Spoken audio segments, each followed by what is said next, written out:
காலையில ரஜினி சார்கிட்ட கதை சொன்னேன். ஆனா ஈவினிங்கே திடீர்னு வேணாம் அப்படின்ற மாரி சொல்ட்டாரு அப்படின்னு சொல்லி கௌதம் வாசுதேவ் அவர்கள் சோகமா ஒரு விஷயத்த சொல்லியிருக்காரு. என்ன ஏதுன்றத இந்த வீடியோல பார்க்கலாம்.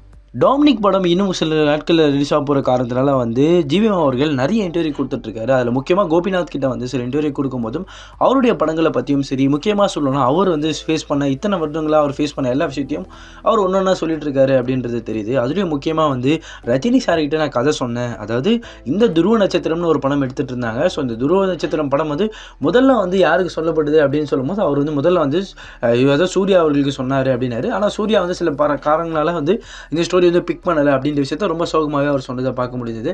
அதுக்கப்புறம் வந்து இதே ஸ்டோரியை வந்து ரஜினி சார்கிட்ட நான் பிச் பண்ணியிருக்கேன் அப்படின்ற விஷயத்தையும் சொல்கிறாரு. அதாவது ரஜினி சார்கிட்ட வந்து நான் போயிட்டு நரேட் பண்ணேன், இந்த துருவ நட்சத்திரம் கதை நரேட் பண்ணும்போது கூட அவர் என்ன சொன்னார்னா, ஓகே நம்ம பண்ணலாம், அது கேட்டுட்டு நல்லா நம்ம பண்ணலாம் அப்படின்னு சொல்லி மார்னிங்கே அவர் சொன்னார். கேட்டவுடனே வந்து ஓகே பண்ணலாம் அப்படின்னு சொன்னவர் ஈவினிங் யார் என்ன சொன்னாங்கன்னு தெரியல, திடீர்னு வந்து ஈவினிங் வந்து பண்ண வேணாம் அப்படின்ற மாதிரி ஒரு விஷயத்த சொல்லிட்டாரு. அது மிகப்பெரிய எனக்கு ஒரு சோகமாகவே மாறுச்சு அப்படின்றதையும் சொல்கிறாரு.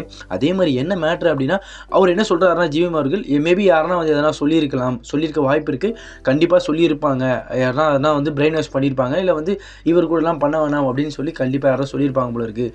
அதனாலேயே வந்து திடீர்னு வந்து காலையில் ஓகே சொன்ன ரஜினிகாந்த் அவர்கள் ஈவினிங் வந்து வேணான்னு சொல்கிறாரு அப்படின்ற விஷயத்தையும் அவர் சொல்கிறாரு. முக்கியமாக வந்து அவர் என்னை பற்றி யாருன்னா ரூமர்ஸ் கூட காப்பிருக்கலாம், கிளைமேக்ஸ் வந்து எழுத மாட்டார் ஜிவிஎம் அவர்கள், அப்படி அதனால் பண்ணாதீங்கன்னு கூட சொல்லியிருக்கலாம். யாரெல்ஸ் வந்து அவர் வந்து சொல்கிற பேச்சை கேட்க மாட்டார், அதனால் வந்து கூட என்னை வந்து ரிஜெக்ட் பண்ணியிருக்கலாம் ரஜினி சார் அவர்கள் அப்படின்ற விஷயத்தையும் ஜிவிஎம் அவர்கள் சொல்கிறாரு.